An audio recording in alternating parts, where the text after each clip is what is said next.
masyarakat yang saya kunjungi pada saat itu mereka sampai nangis karena gitu ya, belum pernah ada anggota yang pernah sampai ke situ, dan itu untuk saya sangat menyentuh ya. Menyentuh.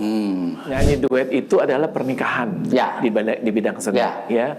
Jadi harus dua arah. Ya. Gonjang-ganjing politik itu hal yang biasa. Hal yang biasa. Assalamualaikum warahmatullahi wabarakatuh. Salam damai sejahtera buat kita semua. Shalom, swastiastu, namo buddhaya, dan salam kebajikan.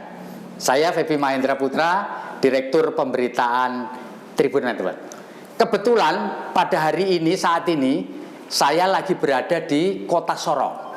Kota Sorong adalah ibu kota provinsi baru namanya Papua Barat. Dan lebih beruntung lagi, di Kota Sorong ini saya bertemu dengan seorang tokoh nih, penyanyi, seniman, sekaligus politisi yang sekarang berada di Komisi 5 DPR Republik Indonesia. Beliau adalah Bapak Harvey Maleholo. Shalom Bang. Shalom. Bang, luar biasa. Bang, bisa cerita Bang? Apa tuh? Bisa nyampe ke Sorong gimana ceritanya Bang? Saya di periode kampanye tahun 2019 saya diberi mandat untuk ikut serta dalam kontestasi pemilihan legislasi di periode yang baru saja sedang kita jalani.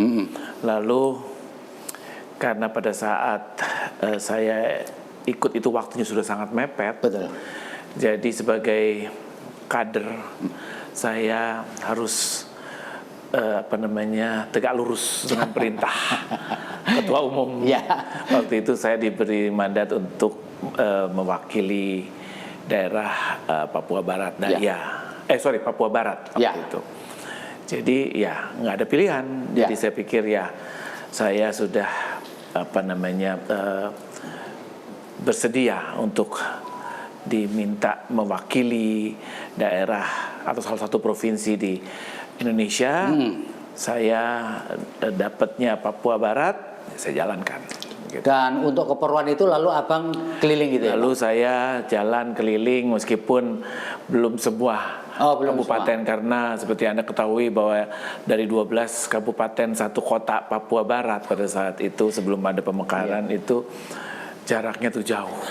Betul Pak. Tapi saya bersyukur ada beberapa daerah yang saya sempat kunjungi nih Bang. Sempat kunjungi seperti sampai ke Bombaraya waktu itu ya kita. Itu di mana masyarakat yang saya kunjungi pada saat itu mereka sampai nangis karena belum pernah ada anggota yang pernah sampai ke situ, dan itu untuk saya sangat menyentuh. Dan saya merasa bahwa di saat itulah saya merasa bahwa memang saya dipilih untuk mewakili daerah ini. Gitu. Bang, bisa cerita sedikit Bang? Kok tertarik masuk politik dari dunia hiburan ini?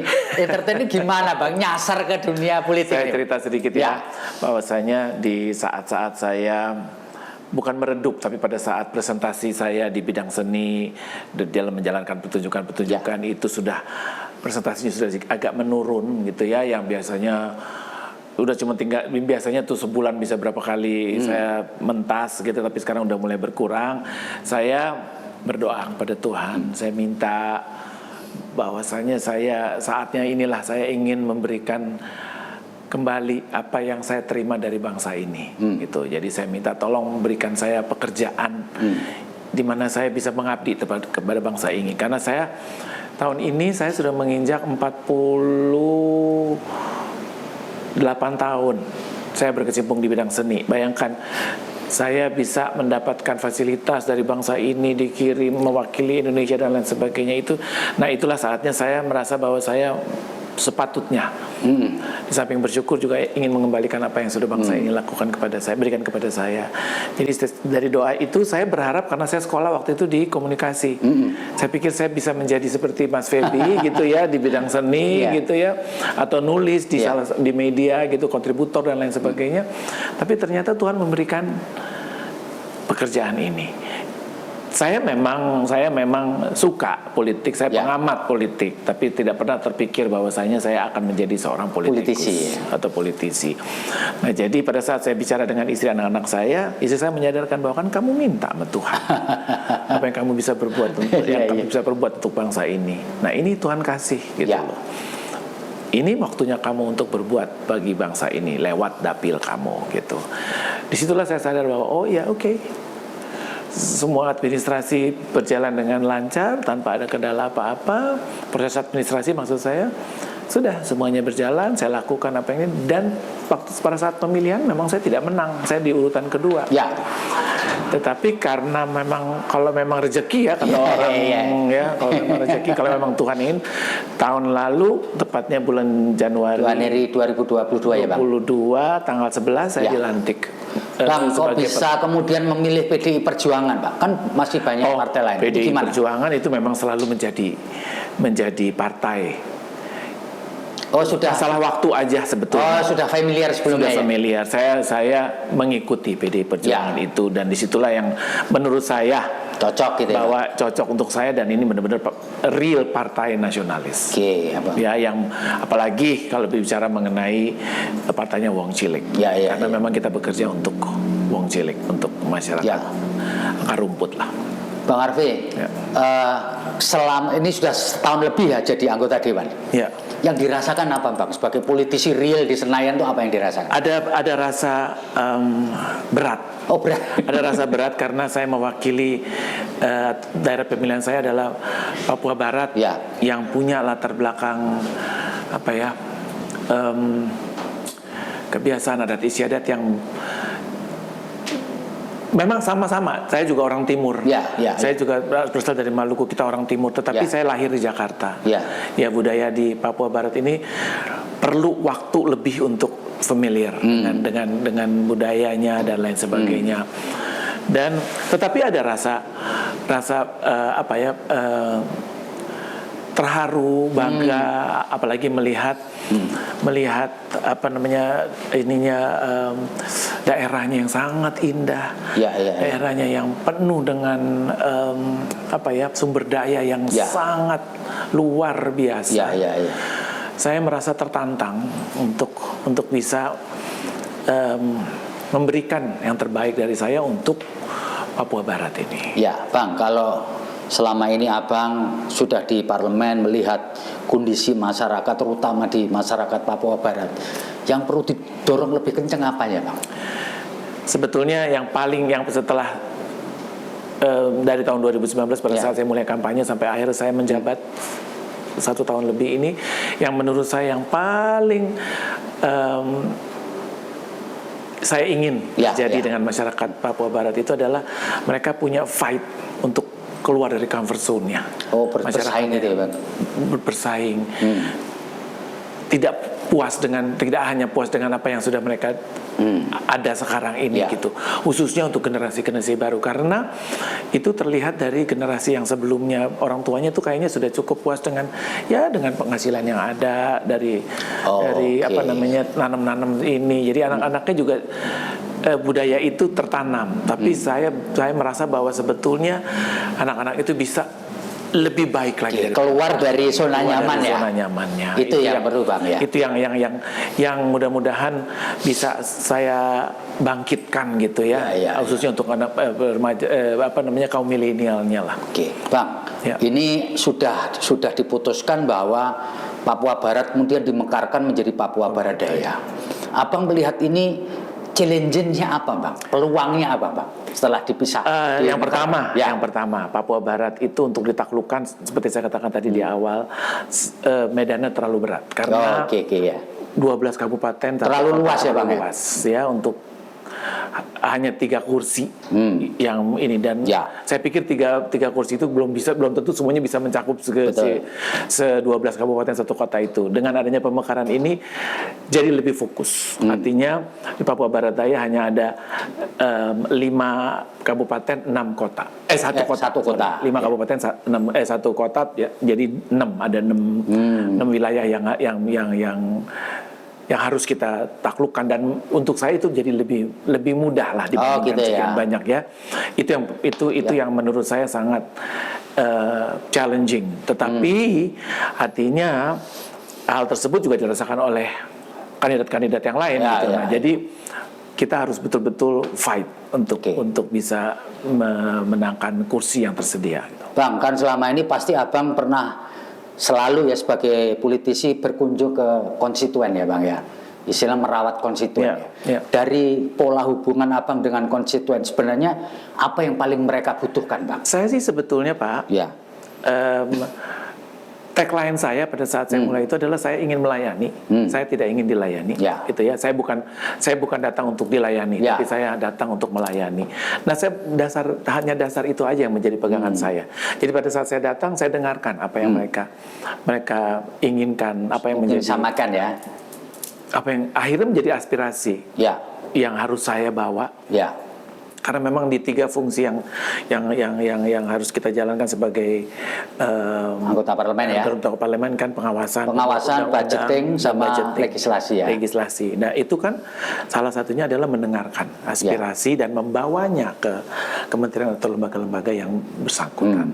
Kebetulan saya di Komisi 5 ini kita berbicara mengenai hubungan mitra kita adalah PUPR, Kementerian Desa dan Desa Tertinggal dan Transmigrasi. Jadi pas ya Mas ya, sebenarnya pas ya. Dan juga Perhubungan, BMKG, Basarnas gitu. Jadi semuanya linear ya, sejalan dengan apa yang terjadi di Papua. Apalagi kalau sudah dimekarkan, infrastruktur tentu pasti diperlukan. Sangat penting. Kan? Karena dengan infrastruktur yang itu juga yang menjadi salah satu apa yang saya lihat gitu ya. Pada saat infrastruktur tertangani, semuanya akan jadi lebih baik. Kualitas hidup dari masyarakat itu akan dengan sendirinya meningkat. Gitu. Bang, kalau melihat sekarang ini provinsi itu sudah mekarkan dan orang tahu bahwa provinsi Papua Barat dan Papua Barat Daya ini kan seperti Abang sebutkan tadi kan alamnya luar biasa. Orang mengenalnya Raja Ampat. Lalu kemarin dengan tempat-tempat lain. Abang melihat apa sih yang perlu dikembangkan dengan kekayaan alam, keindahan alam yang luar biasa ini? Iya, kembali ke apa yang saya harapkan tadi itu bahwa keluarga Sangkapsari itu kan hubungannya dengan sumber daya manusianya. Nah, itu yang harus sayang alam yang sedemikian baiknya, sedemikian bagusnya kalau tidak bisa dikelola dengan baik. Menurut saya itu dan satu lagi adalah itu yang saya bilang bahwasanya harus terbuka dengan investor-investor dan lain segala macamnya itu karena kita membutuhkan mereka. Dan ada beberapa hal-hal yang juga menjadi dipesankan oleh saya bahwa mari kita banyak pergunakan orang Papua asli, orang asli Papua di berbagai yang bisa. Nah, itulah yang saya harapkan bahwa orang asli Papua itu harus keluar dari zona nyamannya sih. Nggak ada pekerjaan yang mudah. Pasti pada saat Anda ikut pelatihan dan lain sebagainya itu akan banyak sekali kendala-kendala yang diterima. Tapi kalau Anda mau ikut terus lama-lama akan terbiasa ikut di dalam polanya dan akan menjadi sesuatu yang bisa Anda taklukkan gitu loh. Jadi hal itu aja yang sebetulnya motivasi itu yang perlu ditanamkan di dalam manusia sehingga sumber daya manusianya itu siap menggarap sumber daya alam yang luar biasa. Itu ya maksudnya tadi ya, supaya sumber daya siap, begitu ada ini bisa dikelola secara lebih baik ya Bang. Bang, nanti tahun 2024 apakah Abang juga ingin maju lagi Bang? Siap. Siap ya? Siap. Biasanya kan begitu kan, para orang udah ini diharapkan juga nanti maju lagi karena untuk nerusin apa yang siap jiwa dan raga. Iya, Bang. Ini Abang kan kebetulan seniman nih ya. Ya. Dan orang Papua ini kayak orang Maluku juga. Suaranya jos itu Bang. Anda melihat gimana Bang ini? Pengembangan seni ya kan, Abang kan seniman penyanyi luar biasa nih. Waduh, kalau seni mah hampir sama dengan Maluku ya. Satu hal lagi juga olahraga. Ya, fisik. Lalu keadaan alamnya yang membuat mereka ketahanan fisiknya itu lebih dari daerah-daerah lain, masyarakat di daerah-daerah lain itu yang sebetulnya harus dilihat oleh Kementerian Pemuda dan Olahraga misalnya untuk lebih banyak mencari bibit-bibit olahragawan di Papua, khususnya Papua Barat, karena secara fisik mereka udah siap, belum lagi tinggi badan dan lain sebagainya ya. Jadi seni dan olahraga saya pikir itu sepatutnya lebih Potensi banyak dicari dari daerah ini, dari bibit-bibit dari daerah Papua. Seni pun begitu. Bang, ini kembali ke masa muda Abang sebagai seorang penyanyi gitu ya Bang ya. Bang, selama menjadi seniman, tadi disebutkan 48 tahun mengabdi di dunia seni lah Bang ya. Di antara lagu-lagu yang pernah Abang nyanyikan, mungkin puluhan ratusan gitu. Lagu apa yang paling Abang sukai Bang? Sebagai seorang seniman ya, iya dong. Pak, saya bicara dengan kita kalau bicara mengenai seni atau seniman itu selalu bicara mengenai kejujuran. Ya, kita tidak akan bisa berseni atau melakukan pekerjaan seni itu kalau kita tidak jujur sama diri kita. Jadi ya demikian juga dengan lagu-lagu yang saya bawakan. Gitu ya. Kalau saya tidak jujur dengan lagu tersebut, saya nggak akan bisa nyanyi sebaik apa yang mungkin penggemar saya dengar gitu ya. Karena kita menyampaikan pesan dalam lagu tersebut gitu. Kita harus jujur. Nah, jadi kalau dipikir di apa namanya harus menjawab pertanyaan Bapak, saya pikir saya nggak akan bisa memilih lagu yang paling berkesan. Kalaupun saya harus memilih itu karena lagu tersebut mungkin punya nilai tersendiri dalam arti kata pernah membawa saya menjadi juara di mana gitu ya. Itu ada nilai tambah tersendiri. Tapi sebetulnya secara keseluruhan semua lagu yang saya bawakan itu adalah semua yang saya suka. Kalau nggak saya nggak akan bisa membawakannya dengan baik. Gitu. Kalau yang pernah membawa Abang ke kejuaraan? Ya, artinya yang tertinggi yang pernah saya dapat adalah Seandainya Selalu Satu. Itu karya almarhum Elva Sysioria dan juga Wike Gur sebagai lirikis yang pernah membawa saya menjadi mendapatkan predikat Best Singer di World Popular Song Festival di Tokyo, Jepang di tahun 1986. Kalau saya pribadi suka dengarkan Abang nyanyi Indonesia Jaya. Itu kan isinya semangat nasionalisme ya. Ya, itu memang satu lagu yang sampai selama ini setiap kali saya tampil selalu dimintanya lagu itu karena memang mungkin juga memang saatnya sekarang ini ya, di saat kita sedang menghadapi banyak sekali musibah dan lain sebagainya, kita butuh penyemangat, kita butuh lagu yang bisa membuat kita sadar bahwa kita nggak bisa jalan sendiri. Kita harus berpegangan tangan, kita harus punya satu visi dan misi yang sama, cita-cita yang sama untuk bisa mewujudkan Indonesia yang adil dan makmur. Ya, saya pikir dulu lagu itu kayak lagu Sebangsa Indonesia Raya, Cinta Tanah Air gitu. Ternyata bukan gitu. Ternyata itu lagu yang saya bawakan, saya lupa di tahun 80-an kalau nggak salah ya, itu di kompetisi festival lagu pembangunan Indonesia, dan saya menjadi juara lewat lagu itu, dan itu adalah karya almarhum Caken M. Syairnya luar biasa ya. Luar biasa. Dan syair dan melodinya itu sangat menyatu gitu, sehingga mengalir dengan begitu baik dan begitu indah, pesannya juga masuk tanpa ada pemaksaan gitu. Banyak sekali orang yang sangat menyukai lagu tersebut gitu. Bang, selama ini Abang juga berdua dengan banyak penyanyi ya Bang ya? Banyak penyanyi terkenal.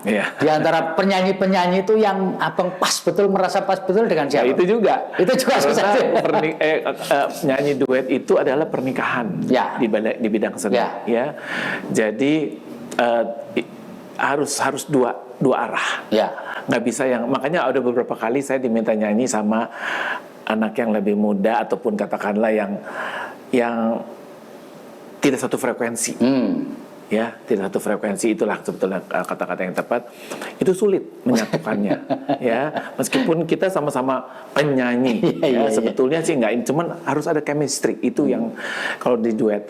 Nah, saya pernah nyanyi di awal dengan Rafika Duri. Rafika Duri, ya betul. Di awal karya saya.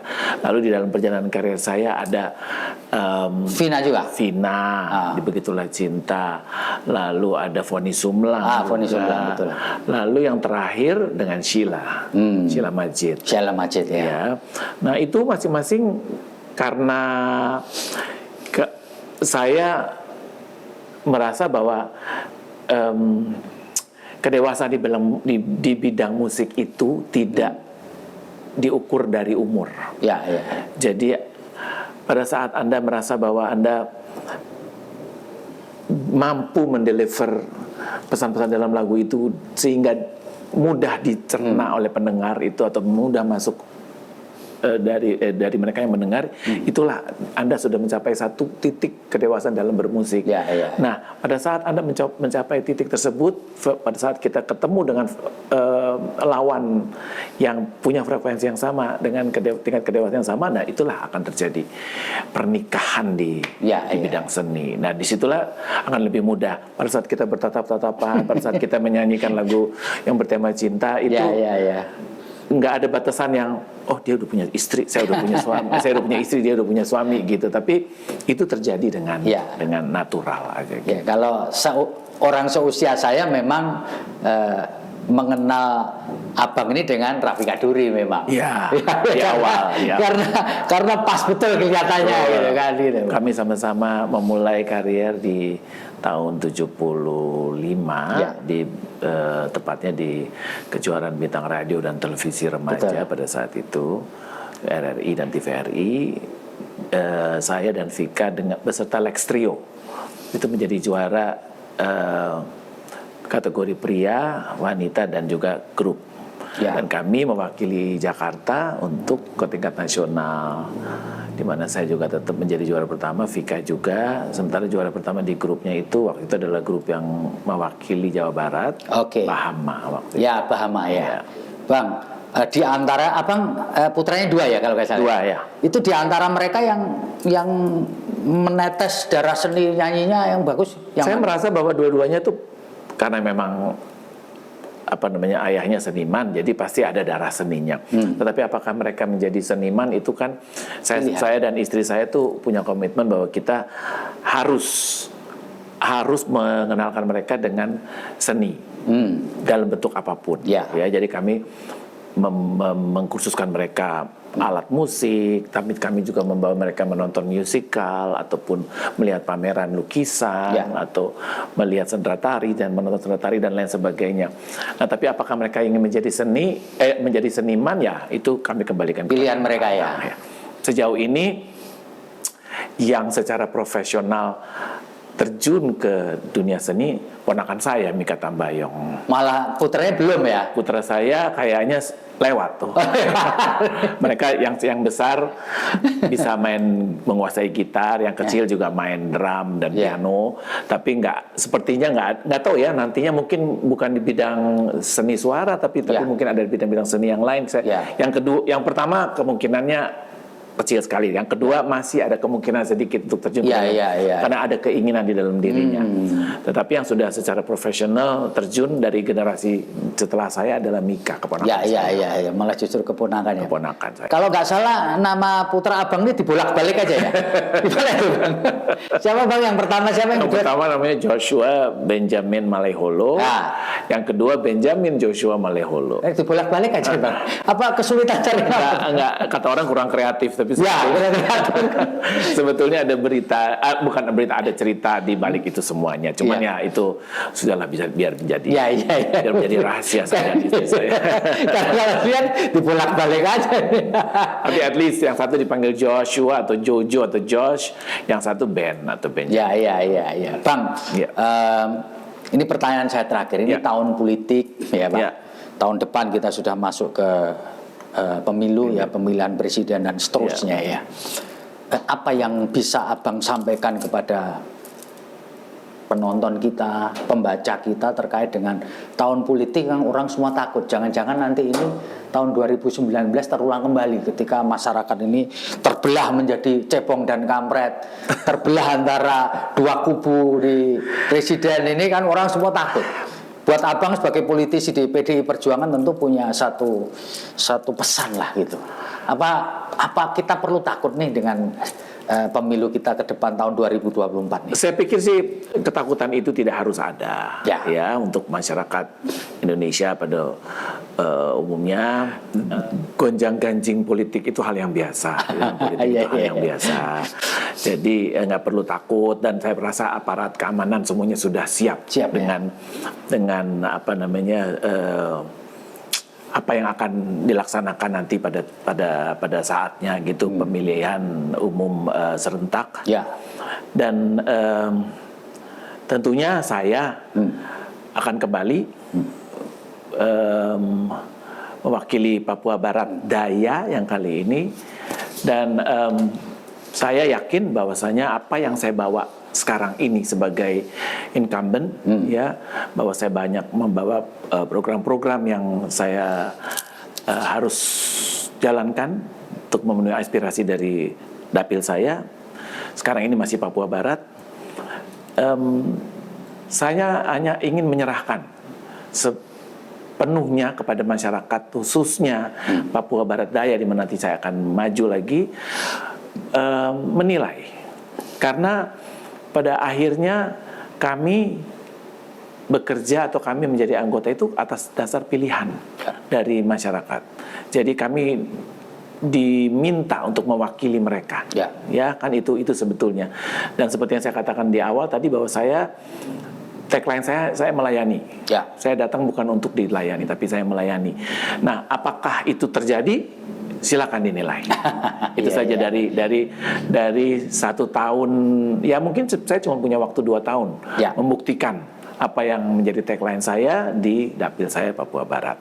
Jadi kembali saya serahkan, tetapi saya yakin bahwa apapun yang saya lakukan itu untuk melayani dapil saya, itu yang akan menjadi peluru saya untuk bisa memenangkan kontestasi ini. Gitu. Terima kasih Pak atas ngobrol kita dalam kesempatan kali ini. Tribuners, demikian ngobrol kita dengan politisi PDI Perjuangan yang jangan lupa adalah bukan mantan menurut saya, masih penyanyi jos di Republik ini, Bang Harvey Maliholo. Kita akan bertemu dengan tokoh yang lainnya. Saya Febi Mahendra Putra pamit undur diri. Assalamualaikum warahmatullahi wabarakatuh. Salam damai buat kita semua. Om Santi Santi Om, Namo Buddhaya. Salam kebajikan dan jangan lupa tetap bahagia. Jangan lupa like, subscribe, dan share ya.